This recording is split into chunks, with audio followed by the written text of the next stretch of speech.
Some of you might like to know a little bit more about our drummer. Now going back to 40 years of Chick Webb. Get that. Is drummer right? Is it okay to say drummer? Pounding his pulsing beat into the hearts of all America. You motherfuckers are fucking all over this joint. You do your kind of drumming, and I'll do my kind of drumming. I have no more time. You don't know what I love to do. The only things I care about in this goddamn life are me and my drums and you. The official explanation was he choked on vomit. You suppose maybe I could put the drums in your place and sort of drop in once in a while? Now back to Gene Krupa's syncopated style shortly. Get up there behind those drums, lean back, close your eyes, get right in the groove there, give it a good steady beat. I got blisters on my fingers! I'd hit that.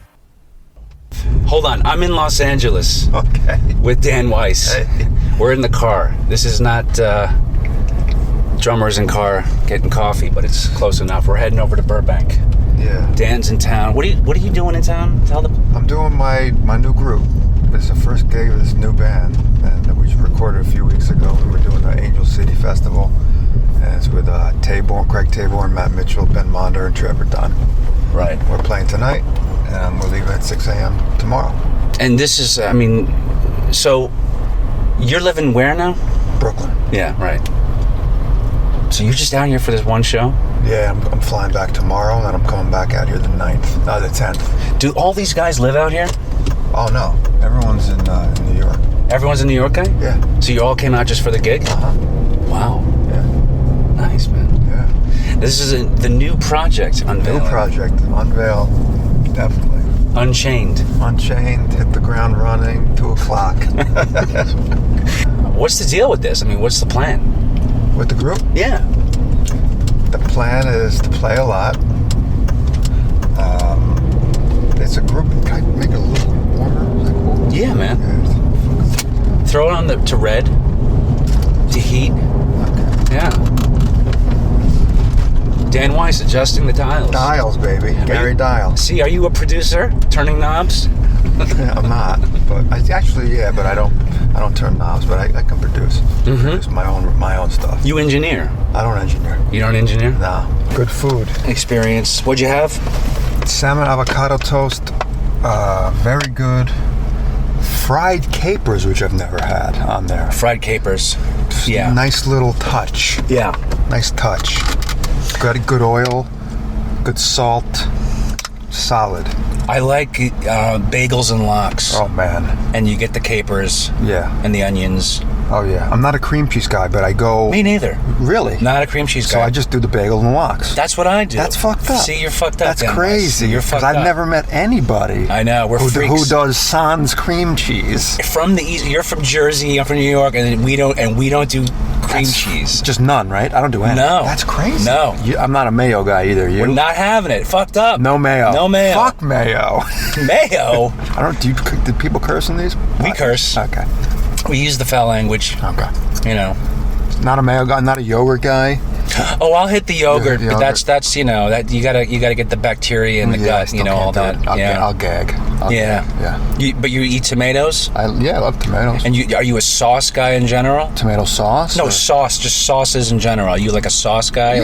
Give me that burger with your special sauce. Well, usually there's mayo in a lot of those sauces. Right. So usually the Thousand Island and plus not a burger sauce guy, but pasta sauce guy. Different kind of sauces. But usually burger I'll reserve ketchup. Yeah. Only sometimes the occasional Dijon, but right. Dijon. I love it. Yeah. So now hold on a second. Now I was gonna say, so Dan and I we just met today. Met today for the first time in person. Yeah. We had some texting going on over boxing. It was over the Triple G Canelo fight. Yeah. Did you watch how many times? 4 times total? I've watched it 4 times. I think 3 times total. Yeah, and you stick with what you saw? I give Golovkin a slight edge. Interesting, because I never veered. You never, yeah. I was even looking for it. I went with Canelo, and I saw Canelo, and I was like, I'm staying. It's Canelo, man. I guess. I think he outclassed him. I don't know. It's just, what are you going to judge the fight on, I guess, is the the thing. Like the That is the overall architecture, I thought went to Triple G and the pressing, and I felt like he fought every second of every round. While I do agree with you that Canelo landed the bigger punches, and yeah, he landed the better and bigger punches, but I don't feel like he fought. He wasn't the aggressor. He wasn't the aggressor. I think Triple G really, he led the ring and he just commanded it. But it was, I don't know, for me it was super close. Yeah.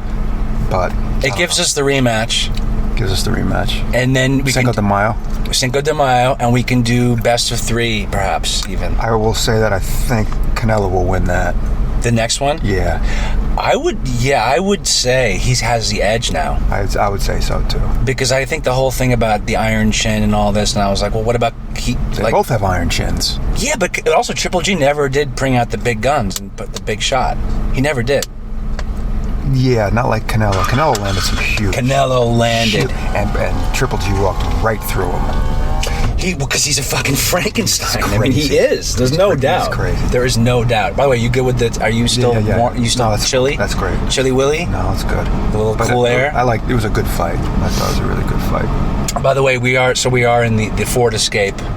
Yeah. And just saying, I know it was a rickety before. Like I could hear it. I've got like one piece in the ear, and I'm like, I could hear it driving. Like you could hear like the plastic of the car, just like But that was jankety. silent. Yeah. When did you get into boxing, by the way? Only a few years ago. Yeah. A new gym opened up about a 2-minute walk from me, and I went in to see it because it was very close to my apartment, and they have a boxing room in the back. And when I was looking around, taking a little tour of the gym, I went in there, and something happened. Something clicked with me, and then I started training with this guy who was a boxer, and also, he studied karate, he studied Muay Thai. So we did, we did boxing, we did some martial arts, and then he left, and then another boxing trainer came in, and I was with him, and I'm still with him on and off, but since my kid, and it's been tough to really, because I was doing it like twice a week with them, and now maybe I'll do it once a month, just because how it is having a kid.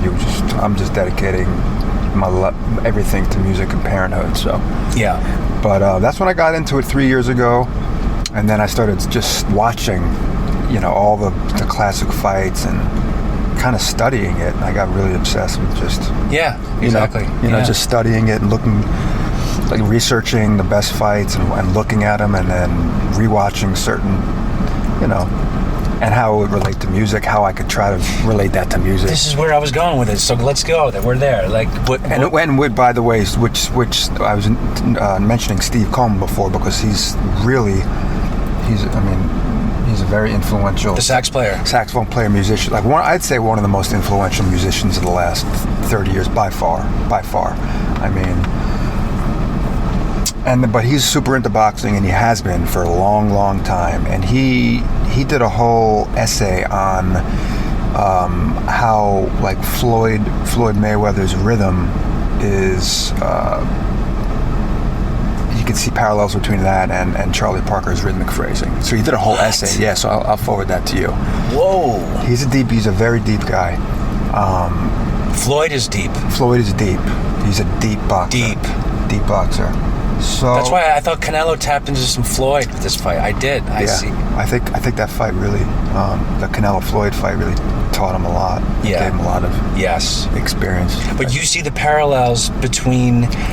Yeah, talk to me about that. Talk to me about what the parallels you see. Well, I guess even before I got into boxing, I was into chess.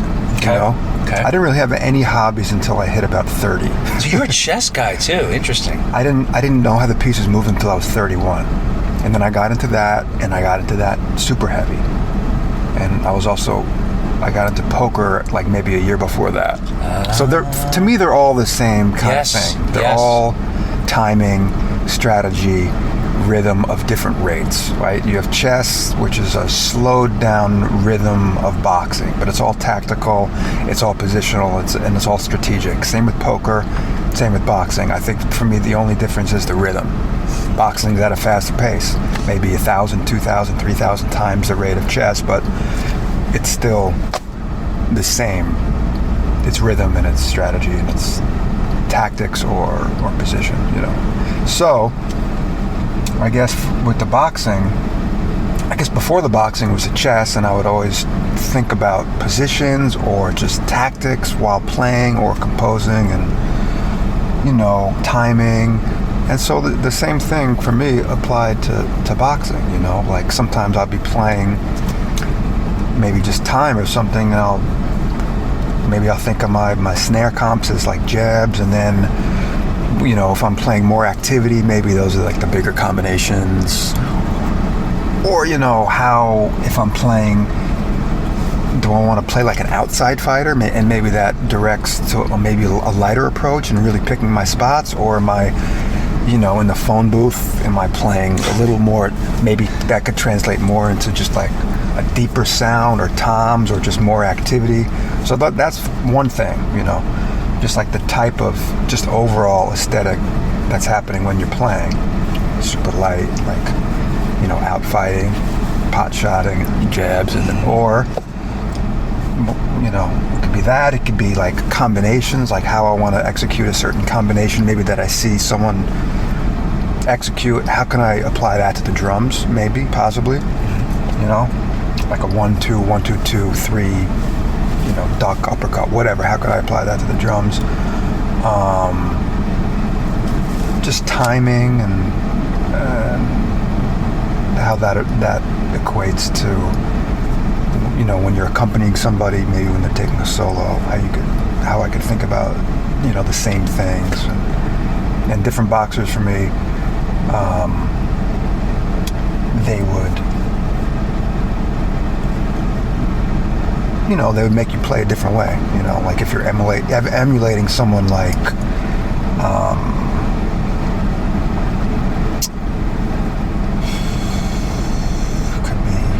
I was really into at one point.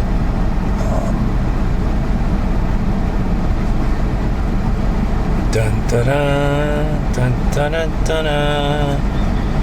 Oh, theme music, thinking music. Yeah, theme. Sometimes I go on and then I'll take a minute. He's just staring out the window. I'm staring out the window, folks. I mean, what are we doing here, Dan? I'm trying to think of a guy that was style was kind of easy for me to really get into and translate it, like think about it in terms of drums. As a boxer. So I'm trying to think of the boxers that I really checked out. That was Sugar Shane Mosley. I didn't go so deep into him. I didn't really study. Miguel Cotto. Didn't go super deep into him. But you like his wife's tits at the fights. Yeah. Maybe like a. I really like the well-rounded guys, like obviously Sugar Ray Robinson. What about Pernell Whitaker? Pernell Whitaker, but there you go.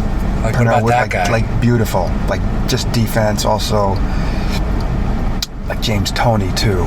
Oh, yeah, Toney. I like Toney a lot. Yeah. With the shoulder roll and just different aspects of his boxing, and then.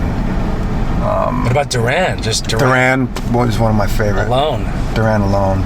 Just the explosiveness of Tyson. Like how could I express that? Like to me, that's like a Elvin. Tyson is like just explosive Elvin. That's what I was gonna get to. Like, so there's guys where it's like you see the technique. Like Floyd is so technique heavy. Exactly. So he's like a true. Yeah, that would be like a just a well-rounded Tony. Like a Tony or I would say Tony or a Philly Joe. Vinny. Who's Vinny? Let's see, who would Vinny be? That's a good question.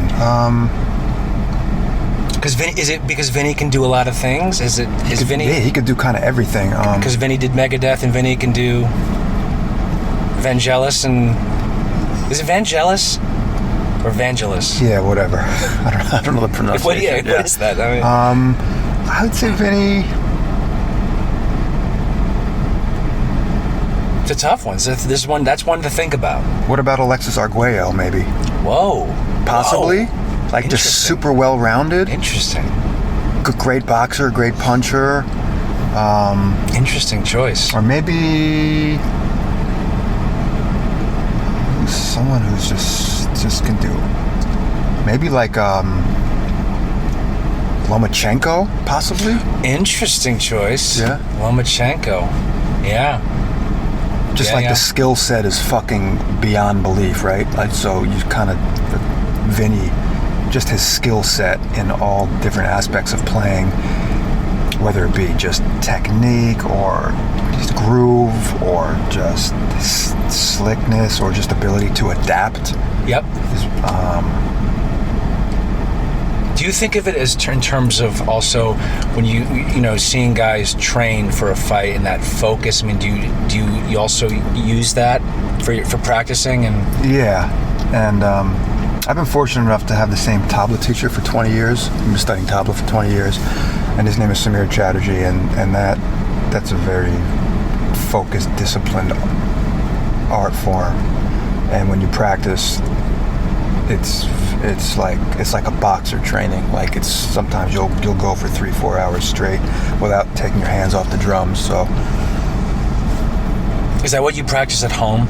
I practice tabla and drums every day, both every day. And then if I could do some piano or some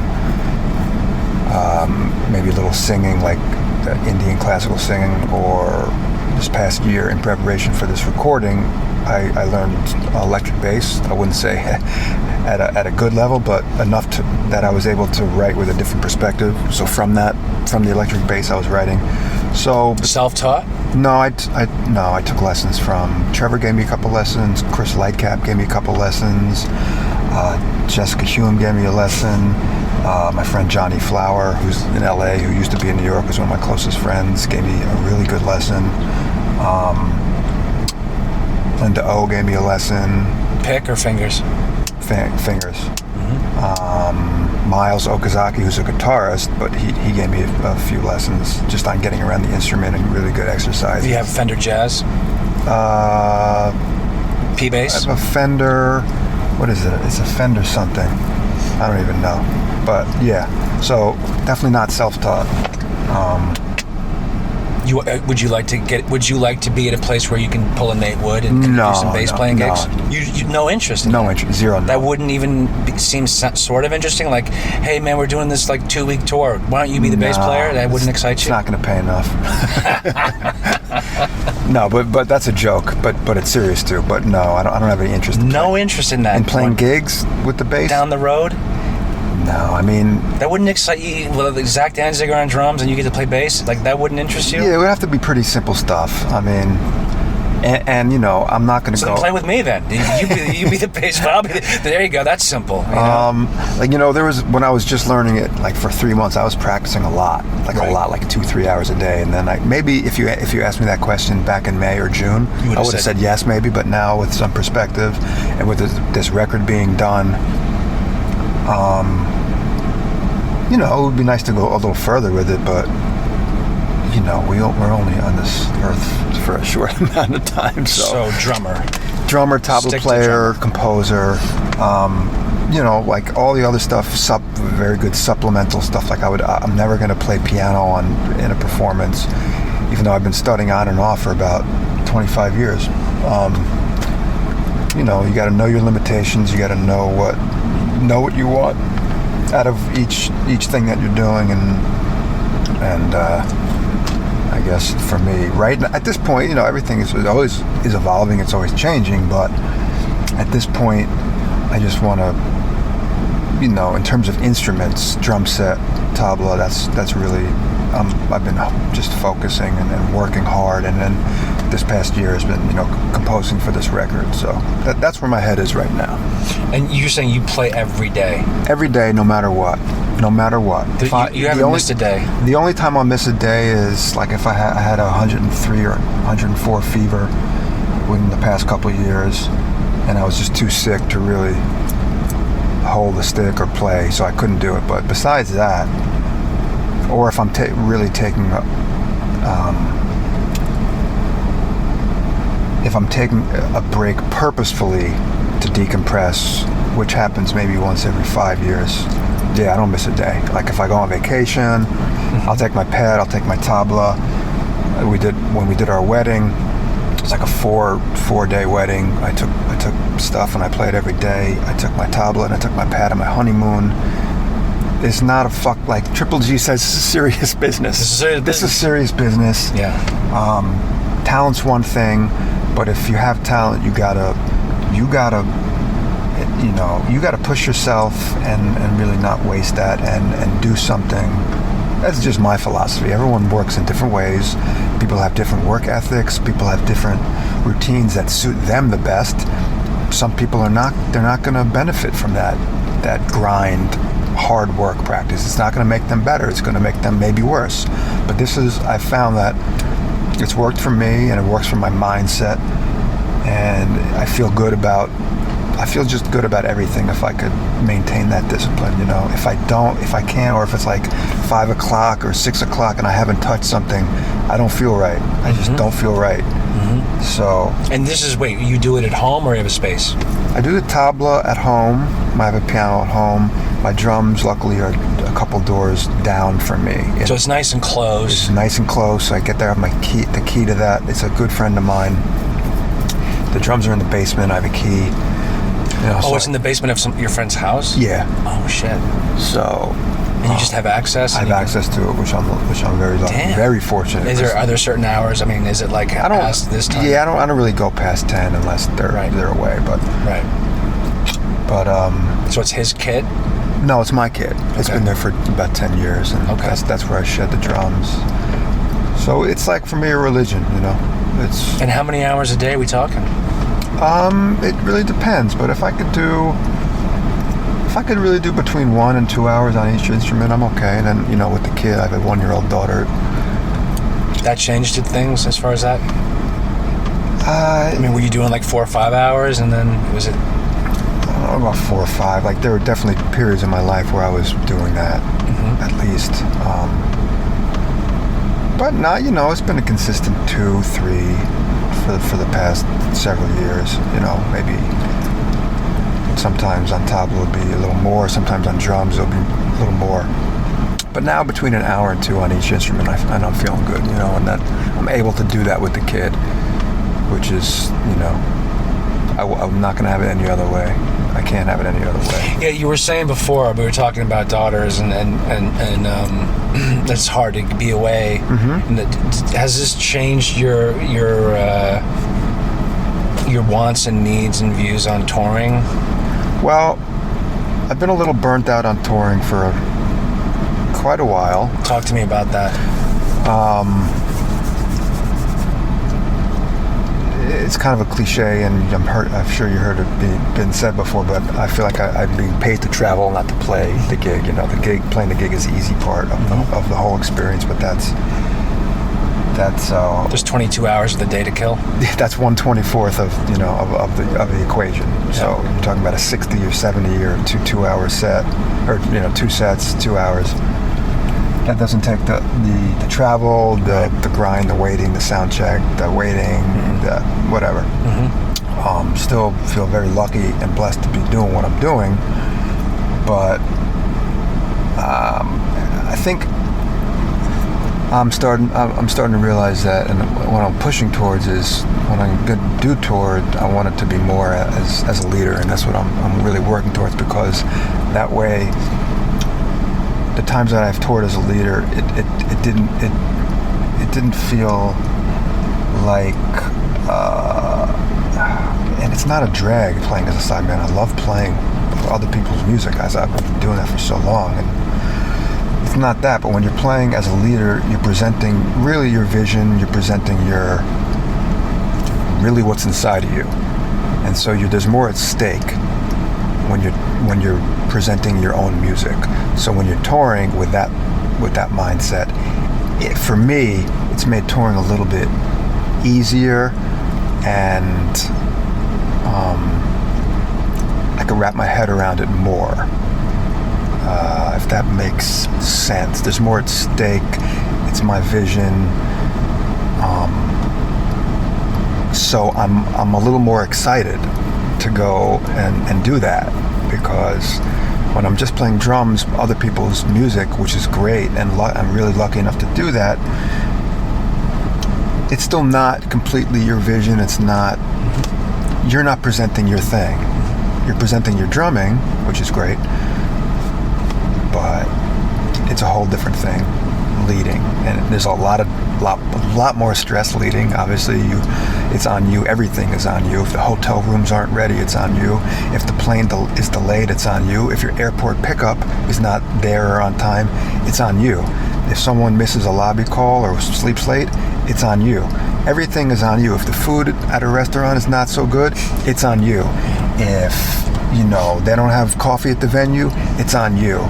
Everything. When you're a sideman, it's not on you. You have to show up on time and you have to play the best you can. But you get to bitch about the coffee and the food well, and the waiting in the lobby. That's the thing about being a leader and a sideman is because you get both perspectives. And so that gives you, first of all, when you play as a sideman, it gives you empathy for the leader. Yes. No, I'm sorry. When you lead bands and then you play as a sideman, it gives you more empathy for the leader. Yes.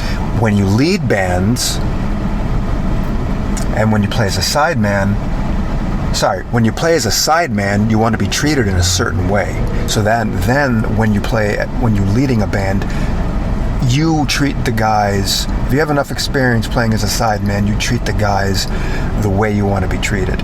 And so you treat them, I feel like leaders who have played as a sideman treat their sideman better than leaders who have never played as a sideman. It's just across the board. They don't know what's happening. And it's really, touring is about the details. That's what touring is about. It's about the logistics. Do you have that plane information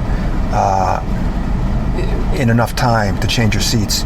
Is that pickup cool? Does that airport into that airport make the most sense? Does that drive after the gig make more sense? Does staying in that hotel for 2 nights as opposed to waking up early and going to that hotel, changing, what makes the most sense? And when you do play enough as a sideman, you start to understand these things and what's most comfortable. And that's what you have to do when you're a leader. You have to.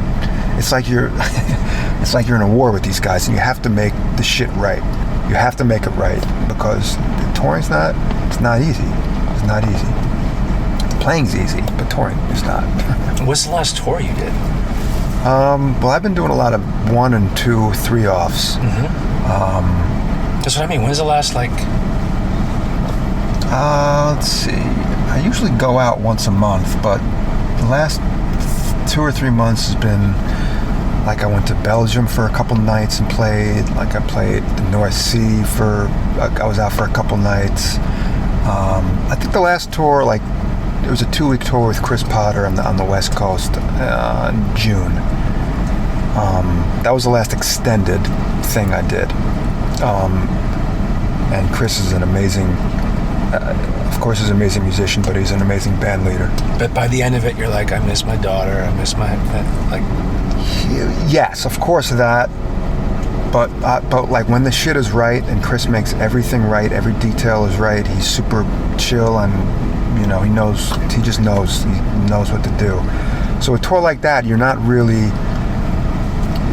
so fatigued because logistically it's cool. You in a van? We did. What did we do?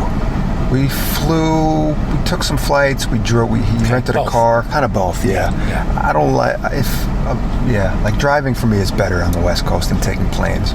But a tour like that, and I found over the past 5 years, I like touring the States better than overseas.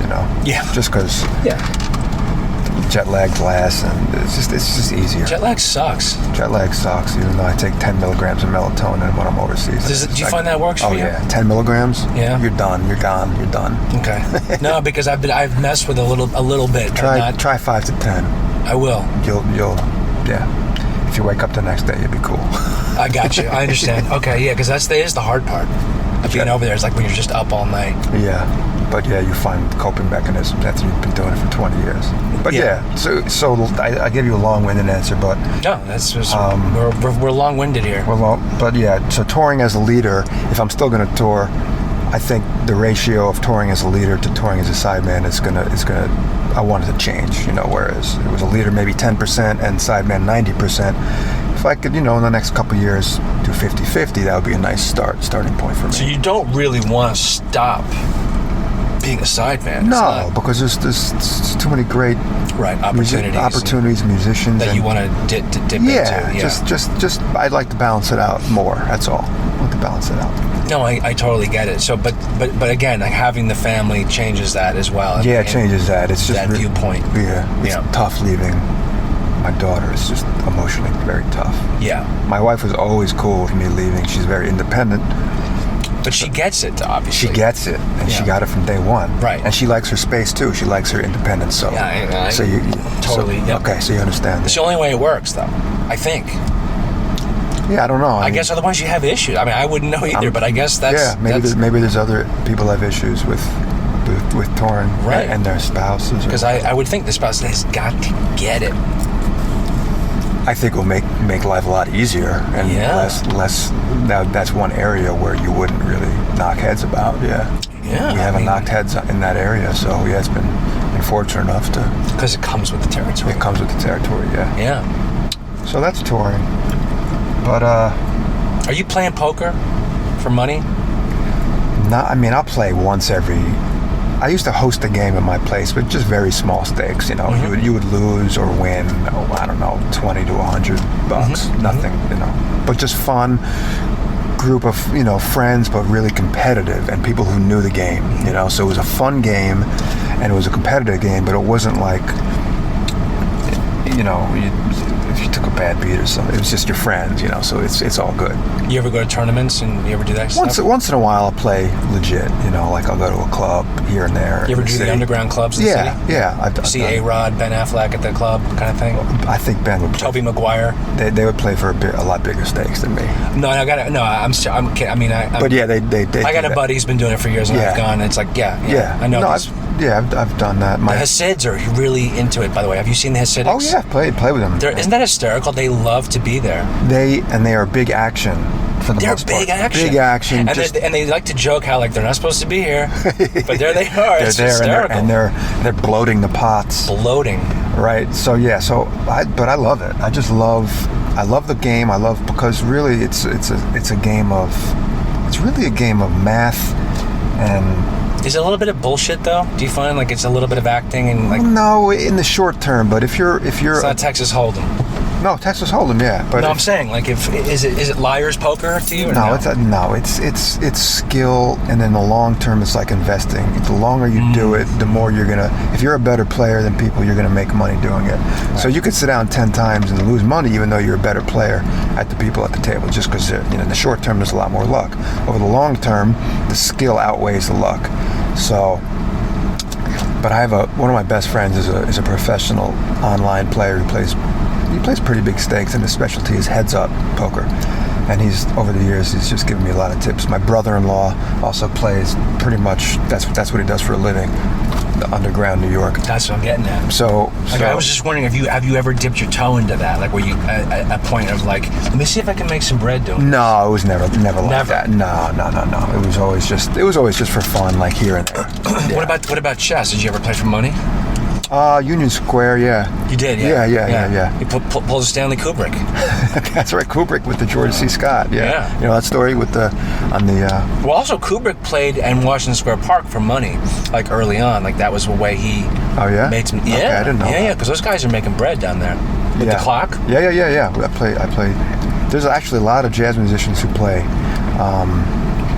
Let's see, Ben Monder plays. Miles Okazaki plays. Jonathan Finlayson plays. Have you beat them all? No. Let's see. We play a lot of games, so I've taken some from whatever. Do you study chess? I have. I'm in a phase right now where I'll play here and there, like with the boxing, with the poker and chess. It's like once in a while I'll do it, but I have gone through phases where. But I get that you're an obsessive guy. I'm an obsessive guy. I can relate. Like when you're into something, you go deep. Yeah. Fucking deep. Balls deep. Like yep. Minor hat. Like honey. Exactly. I'll see you in a few weeks. I'm going in. This is it. Like 20 books. Boom. Totally obsessive. Yes, completely. And I get that. So like you went in and you read like Bobby Fischer moves and studied. I memorized games. See, that's what I'm getting at. I memorized games. I memorized positions, because also when you're starting chess that late in the game, you're just at a huge disadvantage. Yeah. You don't have the muscle memory. Just like if you're starting an instrument that late in the game, it's tougher than when you. It's interesting, right? You know, it's you don't have that muscle memory that when you even if you're just dabbling with something like when you're 10 or 15. Like even if I dabbled in chess when I was that young, I would probably be so much better than if I didn't come to it cold. Be a grandmaster. It's possible, but I don't really care. Why is it a man-woman thing? Have you thought about that? What is Say that? again. Chess. Like why aren't there we don't think of great women chess players? Oh no, they're coming up. But have you ever thought about this? In other words, do you think it's just a brain thing? Is it just a wiring thing? No, I think it's just. Is it just exposure? I think exposure, because now in 2017 we're seeing, more and more women grandmasters and just women crushing, whereas 10 years ago it wasn't that. I think it's just exposure and more women are getting into it, or maybe women have more means to it now. But especially in China and India, I don't know about Philippines. Well, Philippines I know it's getting more popular, but definitely China and India, it's getting more popular, and the women there are crushing it.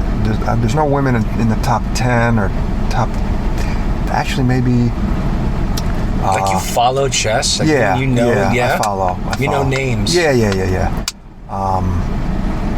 See, I can think of like Deep Blue and Kasparov. No, come on. I don't go like. No, there's the guys nowadays, like the top. I don't know exactly who's in the top 10, but you have Carlsen, who's a champ, and you have Karyakin, who almost beat him for the world championship last year. Folks, Dan Weiss knows his chess, man. And you got guys like Levon Aronian, who's in the top 10. You got Hikaru Nakamura. It's Levon, not Levon. Levon, could be Levon. No, I'm just fucking with you. But he's actually a huge jazz fan. Okay. So I've met him and we've hung. So have you I was gonna say, do you go to the chess stuff, like chess? I have been to it, but what do you call that? Chess tournaments. No, but right. But what do they have like chess like signings, and do you sign a chessboard? Do people like? Is there that side of chess world? I don't know. I just remember the tournament I went to. Sign my rook. Does this happen? I don't know. I've only been to one, and it was. I would rather have watched it at home, just because when you're in the opening moves, you're just sitting there watching these games, and it's like watching paint dry. So you enjoy watching it though. Like if I'm home and if there's like an important event, I'll watch it. You will. Like the World Championship or a certain like the candidates tournament. Sure, I'll watch it. So you're on like social media? Are you? Yeah. So people can like get to you about chess if they're listening. They can start hitting you up. Sure. I mean, I'm no. Can they play like online chess with you? Like, can they do that kind of thing? I don't play online anymore. I played online and I stopped in 2009 because it was getting a little. I was staying up too late. Do you ever do that thing where it's like you're just doing one move at a time, like eat a day with someone? Oh, the thing on the phone? I've done that too, yeah. But I don't do any chess online because I quit that cold turkey. So don't reach out to Dan Weiss. No, you could reach out. We could talk about it, but I'm not going to play him. Yeah. I'll play over the board. That's all I do. Yeah, I'll play over the board. But like I said, like Miles plays, Okazaki plays, Ben Mondor plays, Jonathan Finlayson, great trumpet player, Elliot Eskelin plays, great tenor player. Has this helped you in life? I mean, do you apply it? Yeah. Like, in what ways do you apply chess? Like, is it like art of war? I mean, do you use it as like politically? Like, how do you? Not politically, but just in terms of thinking about even parenting is one big chess game. Yes, interesting. Okay, that's what kind of. I was joking with my friend Chris Tordini, who just had a baby, and he plays chess too. And I was thinking about this. I was thinking about the first 9 months. So there's really two types of chess. There's positional chess, which is like you want to get a really solid position, and then there's tactical chess. Tactical chess is more like the firework stuff, like more of the combinations, more of the sacrifices, more of like gambits, or more of giving pieces away to get something. And that's the tactical side of it. Just like boxing. Like there's, I guess, I don't know how you would equate positional chess players with boxers, but like, I guess, boxers who take less risks in the ring and just like maybe they tally up the points and they win the rounds. I mean, that's still Floyd. Like it's Floyd. Yeah. So he could also like beat the shit out of you and go tactically, and so he's got a. So like Floyd to me is like a Bobby Fischer who has the best elements of both, right? He has the positional understanding and he has the tactical understanding, just like a Sugar Ray Robinson, right? So I guess. But going back to the Chris Tordini thing, I said for me the first 9 months of parenting, before they started to crawl around and move, was getting really your positional chess. That you had to play really good, solid, foundational, solid moves in the first 9 months just to get your kid in a good position. And then once they started crawling and moving, then I felt like I had to play more tactical chess. Like that's when I had to, if my daughter wanted to go for a certain thing that I didn't want her to play with or whatever or eat, I'd have to think about tactics like diversions, like sleight of hand shit, or just like different tactics to. Thinking steps ahead, like when you're cooking for them, thinking steps ahead, like, okay, boom, this has got to be here, I'm going to put the coconut oil, but I'm also going to have this shit chopped up, and then I'm going to make breakfast for me. So, you're thinking steps ahead, and that's more tactic kind of chess when you're doing the combinations, like more like guys like Mikhail Tal, who's a great tactical chess player, who would just give pieces away and just crush you, and then all of a sudden you'd be decimated. But then you have guys like Ali Ekin, who is also a great tactical chess player. But then you have guys like Karpov, who was like the rival of Kasparov back in the 70s and 80s, he was a positional chess master. Just every move he would make, it would be the kind of thing where he wouldn't give his opponent a good move, so he'd basically strangle them like a cobra, and that was his style.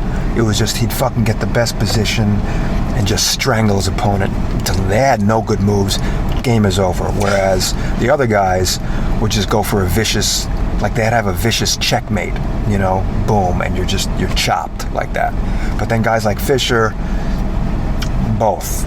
They'd have both of those things. They could kill you with the positional stuff, and then also the tactics. He'd crush you. So I guess, chess, like it could be parenting. Chess can be like anything. It could be anything, whatever. Driving, right? How do you want to drive? How do you want to order? How do you want to order off the menu? Like what kind of line do you want to take? And you gotta, poker too. You gotta bluff your daughter sometimes. You gotta bluff her. Totally. You have to do that. It's so true. Yeah. It's so true. Yep. Yeah. People don't want to hear that. No, but you have to. You gotta. It's part of the game. Yeah.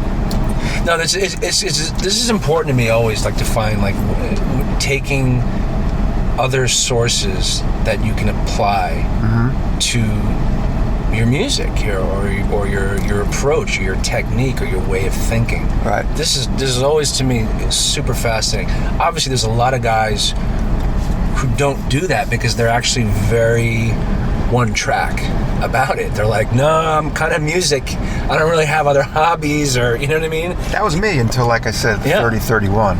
And then now it's back to that point where it's pretty much just music and parenting. But I have those other things to at least draw upon, Right. Because are you into other sports or not? Growing up, I was big into sports. But then music totally eclipsed it. Right. But I will watch basketball playoffs, and I really like that. And there's a lot, guys in the music world love sport. Donnie loves sports. David McCaslin loves sport. Benny loves sports. Ralph Alessi, Tim Byrne. There's guys who just Juliana. He loves basketball. Zach. So there's a lot of guys who draw on the sport thing. But in terms of sports, basketball playoffs is really kind of the thing I watch, and maybe a World Series, maybe U.S. Open possibly here and there, and that's a bit U.S. about Open it. Source. Yep. Yeah. Do you what do you think of out here in L.A.? By the way, are you? I like it. Can you do it? I mean, like, live here? Well, I mean, when you get out here, are you a little bit like the East Coast guy who's like, what the? The thing is, I was born on the East Coast, right? And so were you, but you live here. So that's what I mean. Like, do you have that thing of like, get a little Woody Allen out here, or are you like?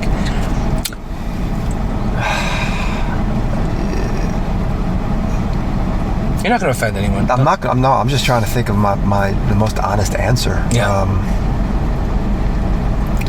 I couldn't, until about maybe 2 or 3 weeks ago, I couldn't see living anywhere else other than New York or that area. Interesting. 2 or 3 weeks ago, something happened, and it was the only time I felt a glimpse of, it's possible that, maybe one day, I could go somewhere else too. Interesting. Only was 2 or 3 weeks ago. I remember driving to a gig, and I was driving through. I can't remember. It was like maybe Alphabet City. We're going on the way to play the Stone, and I was crossing underneath one of the bridges. And I think something just clicked. Like,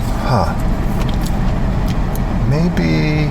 Also, my wife's in film, so it might be inevitable that one day we have to come out here, So who knows? But for the time being, also while our daughter's young, both of our families are on the East Coast, and raising a kid, it's so key having that help, because my in-laws come once a week, my mom and my stepdad come once a week, so having that 2 days, my dad comes up every month, having that shit. My brother-in-law lives in Brooklyn. It's so key having that. It's key. So right now I can't think of moving. It's not in the near future. That even sounds almost next to impossible. To right now, fuck that. But plus she gets around grandma and grandpa and all that. It's just, it's great to have that for her and for us to have that relief and just to be able to, So no time soon, but like I said, I'm more open to it than I was a month ago. Do you feel like is the scene changing there? Or do you not really see it that way? I don't really feel like it's changing. It's not changing? Or if it's changing, is it changing? Is it expanding? Is it changing for the better? Is it getting... I just think there's more and more, just so many good players, I think. Mm-hmm. Is there enough clubs? Is there enough places to play? Is that changing? I feel like for every place that closed, there's some new thing that opens up, like whether it be more things in Brooklyn, more things in Bushwick are happening, Bed-Stuy. It's less Manhattan, right? Yeah, less Manhattan. You have the bigger clubs in Manhattan, but then there's a lot of great music that's happening in Brooklyn, also rock stuff, and so it's just constantly evolving, and there's too many good musicians for the music to be in a bad state. There's just too many good things happening. I know a lot of people have moved out here recently, so LA I think is becoming more. Benny just moved out here. Zach, Eric Rivas. That's just a lot of people. I mean, like some young kid was talking to you about, he's living in Idaho. Yeah. And, would you say, no, New York, you can come to Brooklyn? Or would you be like, you know what, you might want to try... it would really depend on what they do, what they want to do. Mm-hmm. I say, if you want to really go into the jazz thing, whatever that umbrella, I know it's a big umbrella, but if you want to do that and study that and try to soak up what you can, I would say, based on your level, I'd say if you're at a very high level and you could play already, you come to New York. If you're not at that level and you come to New York, it's stupid and you're wasting your time. You're wasting your time. You've got to be high level. You have to know that you have to have something together, that you can't just be a mediocre to good player and come to New York and expect something. It's not going to happen. It will not happen. So if you want to start to try to absorb stuff and that's cool, but if you want to try to meet people and start playing with people, you gotta have your shit together. You gotta play it at a good level. Otherwise, I'd say stay in Idaho and practice more. Yeah. And then get your level up, and then come to New York. Yeah. And then from there, maybe you go different scene, check out Chicago, go to LA, or depending on what you want to do, if it's not so jazz centric, then go where your heart tells you to go. If you want to go to LA, go to LA. If you want to go to Chicago, go there. But I'd say if you want to, jazz. You feel like the capital of jazz is still New York? I do. Yeah, 100%. Yeah, it's also the people you can study with, right? Yeah, just you could go see 15 shows a night take your pick, and high-level quality stuff every night. Every night, at least 15 shows. Yeah. So just for that alone. 55 small. Smoke. That's just Manhattan. Cat, yeah, right. Stone. Sure. I'm not even dipping into Brooklyn. Not even going to Brooklyn, which Shapeshifter, Corzo on Tuesdays. There's so many places. Do you still do that? I'll do Corzo. You get out and go and see? Or? Oh, to see? Yeah. Once in a while. Yeah. But, I remember talking to Ari Honig like 10 years ago, and he's like, you're going to start to see that when you're not playing your nights off, you're just going to want to chill. He's like, your nights off get really important to you. And I always remember that, and he was right about that. So when I'm not playing, I'm usually home, either hanging, I listen to music a lot, or, either practicing, spending time with my wife. My daughter's in bed by 6, so we don't, Rewatching old boxing classics. Yeah, it could be. Like before I go to bed, it's just like my... why is that? Why do we like it? I'm the same. It's like unwinding, right? Isn't that interesting, right? You wouldn't think. Yeah, but it's better than watching, news or, Yeah, I'll do that sometime. We all fall into that trip.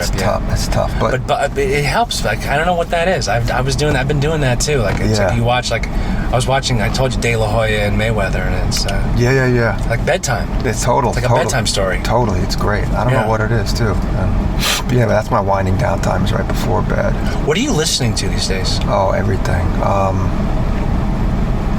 Let's see. I just went to Amoeba yesterday. What did I get yesterday?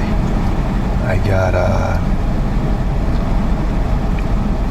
got the new Mute Math record, which is really nice. Just rock straight up. A Deerhoof record. You a Tom Petty guy? I'm not. I'm sorry. No, I was just trying to gauge. I really like everything. Where in rock? Do you know what I mean? You draw the line. That's all. I was just trying to get the only rock I draw the line. I don't really draw a line, but there's just a few things that I haven't. By the way, look at this guy. He's just spilling right out of the coffee. He's just walking with a mug. Oh, and it's just pouring the coffee I'll drink it. Yeah, Jeff Goldblum. He looks like like Jeff Goldblum meets Peter Sellers in Lolita, like a cross. Oh yeah. Lolita. Underrated Kubrick right there. Underrated. So I got a Deerhoof on La Isla Bonita, I think from 2015, which I love. I got the new Mute Math. I got Thomas Dolby, Golden Age of Wireless, which is an amazing record, which I have on just MP3, but I want to hear it, on vinyl. And then Thomas Dolby lived up around the hill from where we met today. Oh yeah. Yeah. They had an open house, in fact. Oh wow. The person who bought it after him, so we went in there, and there was a studio down there. It was pretty cool. He's a bad man. It was this was pimped out for Thomas Dolby. Yeah. I got a Xenakis CD that has a piece for 6 percussionists and a couple other pieces. I got a Ligeti. I've been trying to find this. He did a couple of organ preludes. I've been trying to find that on vinyl, but I haven't had success. So I bought CD I found those pieces on CD along with a couple of his other pieces, Lux Eterna and Ramifications. I got so you're all over the place. All over the place. I mean, at home, you'll put on jazz and you'll put on the heavy stuff. Everything. It doesn't matter. And then I think the day before that, I went to a record store in New York, and I got where did I go? And I got some good scores. Oh, there's a place in Brooklyn called Record City in Lefferts Garden. It's a good place, small place, but solid. This episode is brought to you by What is it? Record City. Record City. Good place.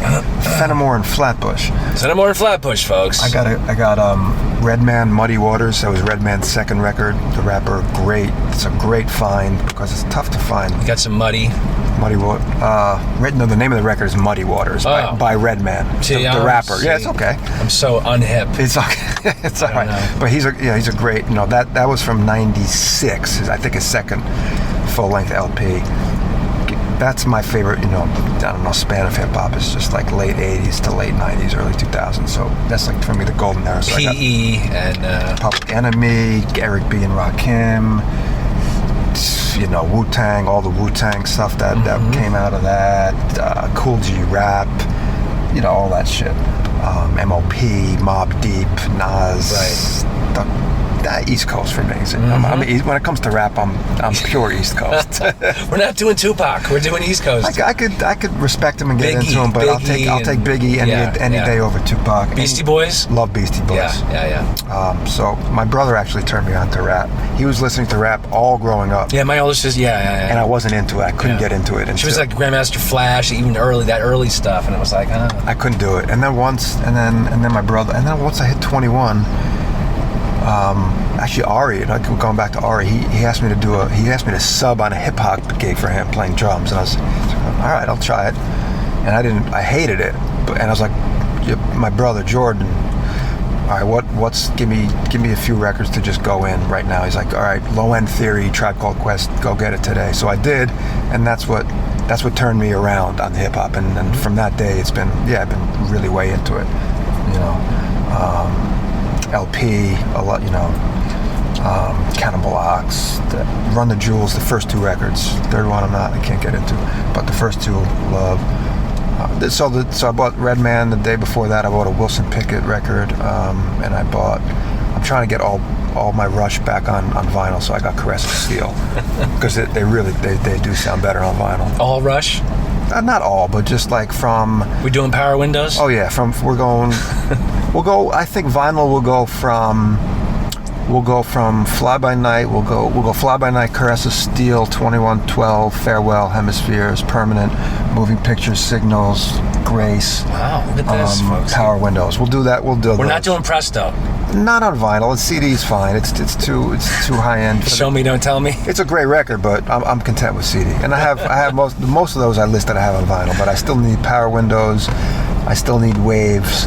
I still need Hemispheres, and I still need 2112. Would you be afraid to meet Neil Peart because he can be such a dick? Oh, apparently? No, I won't be afraid to meet anybody. Because he could brush you off. I've heard those stories. I don't care. Like where he's literally just like. I don't care. Have you heard those? Yeah, but he did that apparently to the guy. Was it Tim Comerford? I think, right? That's his name, the bass player from Rage. Did he really? Ooh. I heard that where did I hear that? I want to say it was like a podcast. It could have even been like Lance Armstrong podcast or something he was on, and it was like he was backstage with maybe like Dave Grohl and Taylor Hawkins or no, Chad Smith. It was like drummers. Okay. And then he was like, hey, I just want to say like big influence on me and all this, and Neil was just like he literally had security remove him. Really? Yes. Oh, that's like too bad. Neil Peart is goes straight up. I don't give a fuck about. Yeah, that's too bad. Yeah, shouldn't have done those Birding for Buddy things. That's Anyway, that's true. I wouldn't have said that if I didn't hear what I just said. But no. I would love to. King knows Peart. He met Peart because they did. Oh, Dave King knows. Yeah, he knows Peart, and because. Or is it Peart? Whatever. By the way, what is it? No. Yeah, because the Bad Plus covered Tom Sawyer, and Peart loved it. And then King told me he took his son to a Rush show a few years ago, and they met, and they hung. And Dave, I can't do Neil Peart. I can't. Yeah, I'm just gonna try to do it. I can't do it. Give it up. But well, because it's close enough to Canada, Minnesota. You know what I mean? Like they have that too. You're close enough. Yeah, like you're just over the border. Yeah, I guess, but I think it was the Tom Sawyer cover that got Dave. Well, just because he's an amazing drummer in person and hysterical. Dave's okay. But he's another one he's another diehard Rush, fan. And same with Craig Tabor. Oh no, Dave gets that. But he also gets like Vinny Appice. You know what I mean? He gets. Yeah. Yeah. I was gonna say back to that. Do you want to do that? Like, would that interest you? Like, to be able to do a gig where you get to just rock out? Well, I was in this band called Bloody Panda. It's like a doom metal band from like 2005 or maybe for a couple of years, and that was. Was that double kick? I used it occasionally, but I used a double pedal very sporadically, because number one, I just don't have to. I never build up those chops. Right. And number two, for that music, it's not really the thing. It's not really part of the aesthetic, But here and there, I did it for a little bit. One tune. Are you just kind of over that? Over what? Like that wanting to play that style or in that fashion? Is that? No, I wouldn't say I'm over it. I mean, with this group tonight, this is some hard-hitting shit. It is? Oh, man. Yeah, it's hard-hitting. So I'm hitting hard. So I think with this group, it kind of fills that. Like, I'm hitting fucking hard, actually. Oh, okay. Yeah, it's not like bing, ging. So wait, you're doing you're playing on what? Like 18, 12, 14 and I'm doing, 20. Oh. 12 and then 14, 16. So I did 14 and 16, and I do. Okay. I've always recorded 2 or 3 cymbals max, but this recording I did 4 cymbals. Danziger was, because my cymbals, some of them weren't really equipped for this gig, because it's really so hard hitting that I borrowed even a China, like a 20-inch China from Zach, that I use for this gig. I use a Crash. And I use a different ride. Zach lent me this different ride just because my ride, which I've used for 20 years on every recording and pretty much every gig, it's just too resonant for this thing. So I'm using a little drier ride. No, but this is a hitting gig. Okay. Yeah. But, if Elvis Costello called me to do a tour, I would do it. I love Costello. Interesting. You ever meet Pete Thomas? I haven't, but I've met my good friend Johnny, like I said, Johnny Flahart, who lives out here, is very tight with Pete, and through him, I've texted Pete, and just because he's one of my favorite. He's awesome. Here we go. We got Jeff Goldblum. Yeah, Peter Sellers, round 2, no coffee. No coffee. He did the whole block, I guess. He came around the whole block. He's wired on half of that cup. Yeah, half of that cup the sidewalk is drinking. No wonder he was spilling all over the place. Jeff Goldblum. But Pete Thomas is definitely one of my favorite rock drummers, I would say. And then he put on those Los Lobos records. That's true. Which people don't. They don't know that he killed that, and he played on a couple Elliott Smith tracks, which he kills. He's killing out here. Like, he is a guy. Like, people will call in. Yeah. He's a crusher. Yep. And my friend is also very tight with James Gadsden. He plays with him all the time. Oh, well, yeah. Gadsden's another one. I went to his house, man. Oh, wow. Yeah. Yeah, he was just like a very modest living and very humble. Yes. He needs to charge more for lessons, right? Or maybe you don't know. I don't know. I think so. Yeah. I interviewed him at his place, and he's a great guy. Yeah. He does like a bar gig. Yeah, he's just out in the valley somewhere. Yeah. My friend might do that with him. I'm not sure, but if if certain people called me, I would do it. Like, Guided by Voices, if not my favorite band today. If there Robert Pollard is probably one. Or like maybe even via Trevor Dunn. Maybe into something like me and Trevor did a gig with Ben Weinman, the guitarist from Dillinger, at the Stone a few years ago. That was a fun gig, but. Like I said, still, I'm right now. I'm focused on your thing, my thing. Yeah.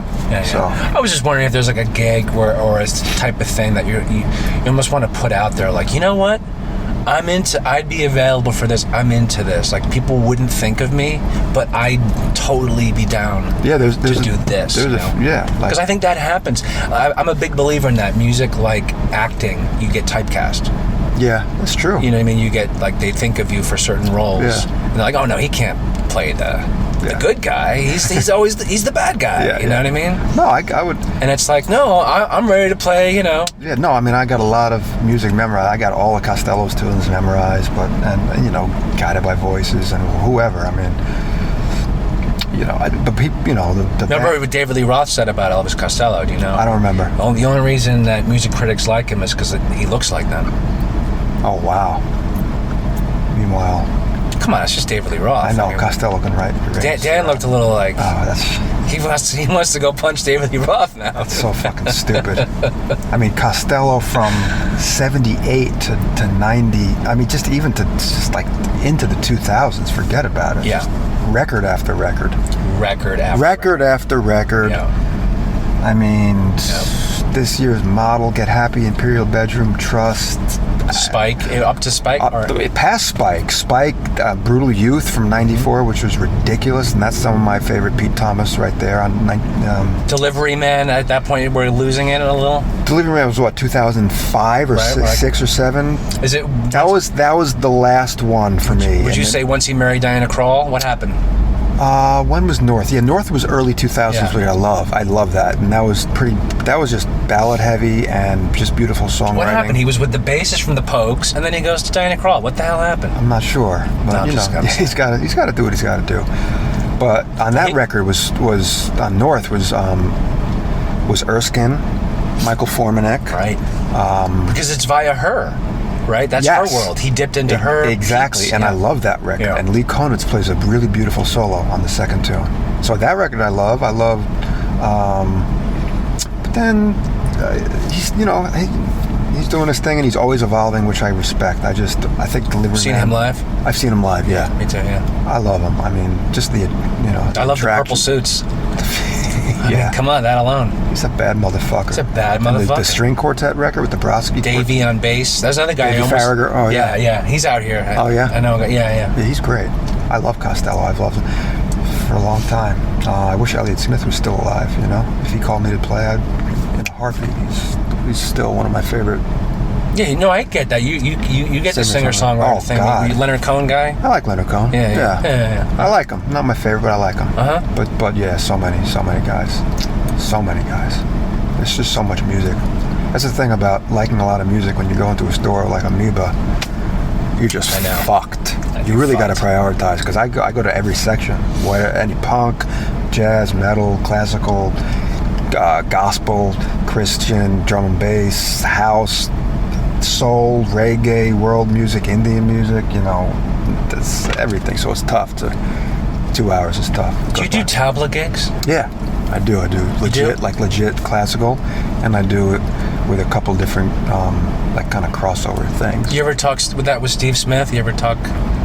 He does more of the South Indian, so more the Mridangam language and the South Indian. But there's definitely crossover. What do you do more like? Tabla is North Indian. Okay. Yeah, so it's the same family, but it's a little bit different. It's a little different, but yeah, we've talked. We've talked a little bit. I subbed for him on a gig in San Francisco a few years ago with a guy named George Brooks, and that was fun. But yeah, he's always working hard, and I respect him a lot. He's always trying to get better and evolving, and hard worker, Steve. What do you see like for your immediate future? Like you were saying, back to that, like you do this band, the quintet, maybe there's a name, we don't know. Yeah. But I get more into that. Yeah, I'm seeing that. Really, I'm really trying to focus on that group for the next however long it may be. But that's the immediate focus still. Just constantly try to get better on the drum set, tabla. That's, it's enough. Be a good pair. That's enough, yeah. Yeah. You think you'll do more kids, bigger family? You think, is that the plan? One and done? Yeah. It's too soon, I think. It's too soon. Yeah. When the kid's a year old, he's like, you can't be, you're not allowed to ask that, actually. It's just like, you could ask, it's too soon. Too soon. I don't know how I'm going to feel in 3 years, but me and my wife are both 40, so. And I'm very, very happy with one right now. And yeah. Nothing wrong with one and done.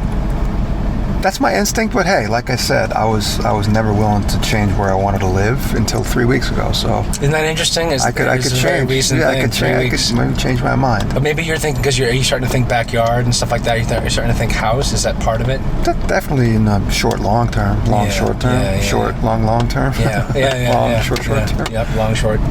Not back to Jersey. Who knows? But A lot of guys have moved back there. Mark moved back there. For the near future, next 2-3 years, I can't see moving out of Brooklyn. 2, 3, 4, 5 years. I just can't see it happening. Who knows? Really. Maybe Astoria. No, I'm kidding. I know. I like Astoria. Great food. Just a little too far for me. Yeah. Too far out.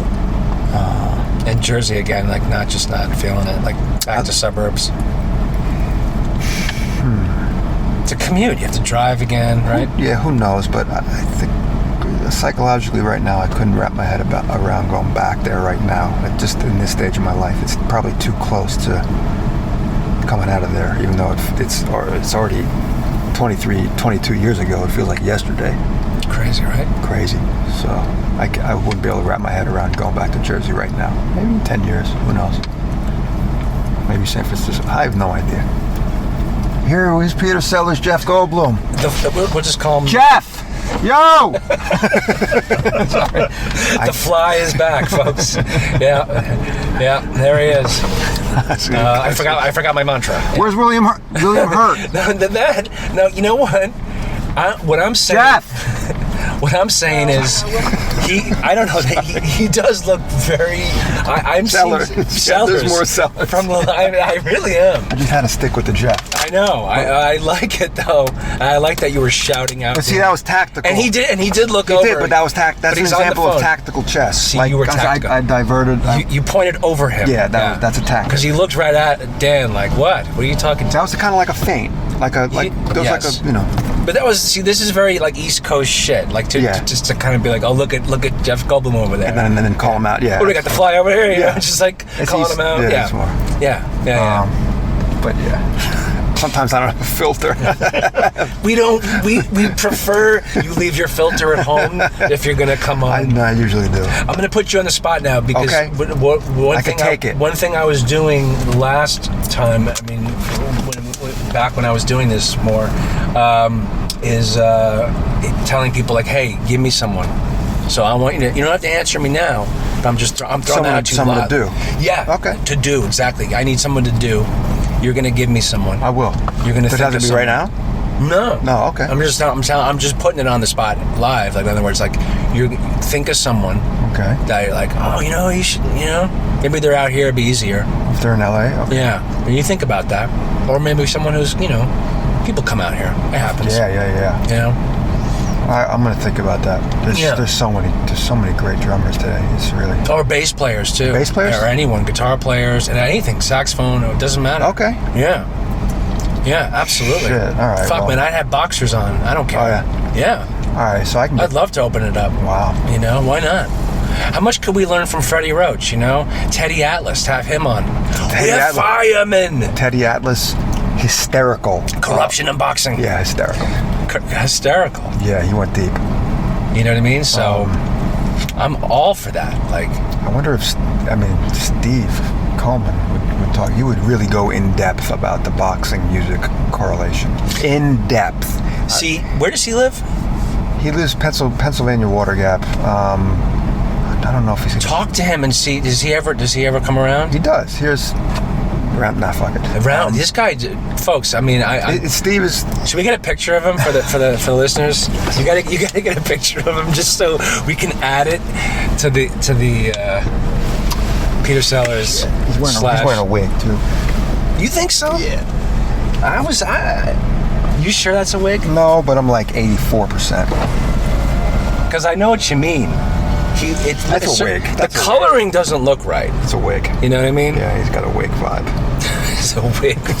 It's not a tube. It's a wig. It's a full-on wig. Oh yeah, that's we're going up to 92% wig. Yeah.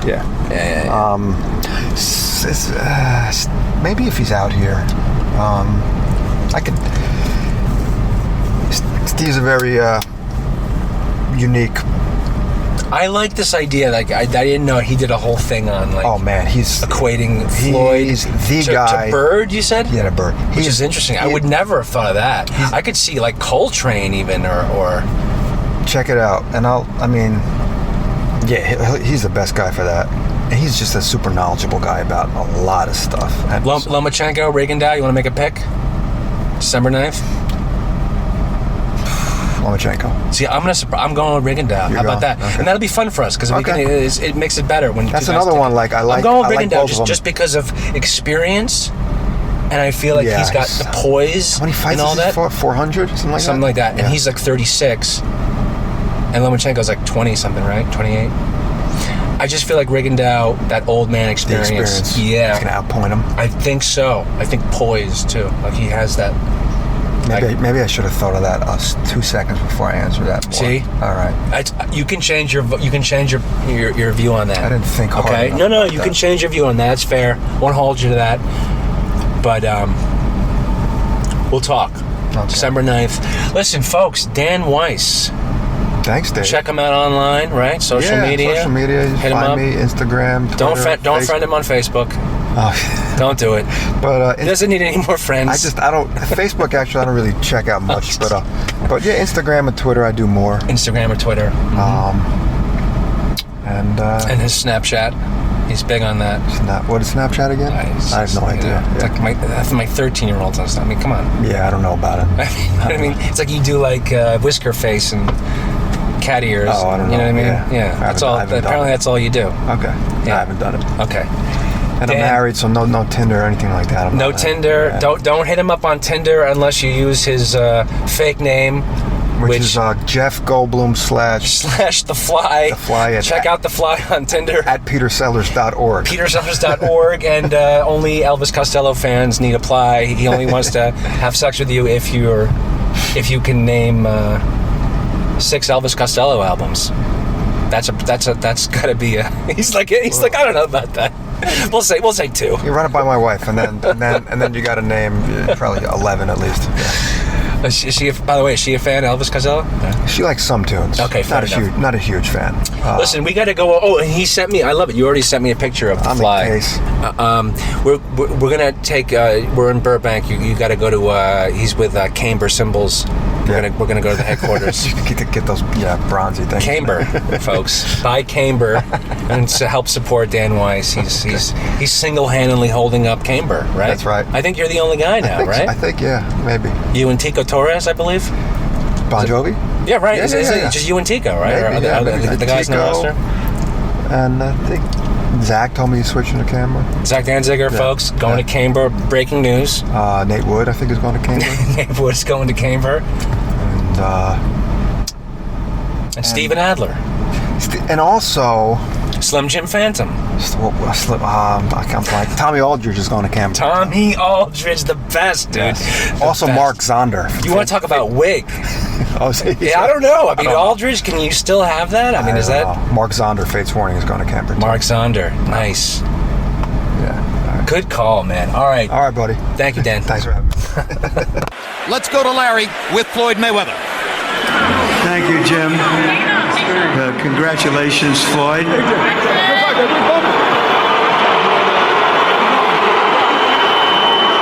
You hear the crowd, at least a good part of it is in an uproar because they felt that you took shots at him unfairly after you went together in the ring, made up for the headbutt, and then you poked him. What's your story? It's protect yourself at all time. I hit him with a left hook right hand, and that ended the bout. So you're saying that even though it appeared that he wasn't protecting himself and thought that was part of the ceremony that you were going through of apology, that you unfairly took advantage of it. What do you say to those who say, what'd you do there? You were winning the fight and in charge. I just want to tell everybody that bought pay-per-view, that came out to Las Vegas, thank you. It was a hell of a fight. Floyd, you know you're a promoter, but now we're talking to you as a prize fighter. It's protect yourself at all time. He done something dirty. We're not here to cry and complain about what he did dirty or what I did dirty. I was victorious. If he want a rematch, he can get a rematch. You were in charge of the fight. You were aggressive and trying and taking advantage of what you saw as a flaw. You know what I'm going to do? Because you don't ever give me a fair shake. You know that? So I'm going to go and let you talk to Victor Ortiz, all right? I'm through. They put somebody else up and give me an interview. What are you talking about? What are you talking about? You never give me a fair shake, HBO needs to fire you. You don't know shit about boxing. You ain't shit. You not shit. I wish I was 50 years younger and I'd kick your ass. You won't do shit. You wouldn't do nothing. I did that. What? Do it.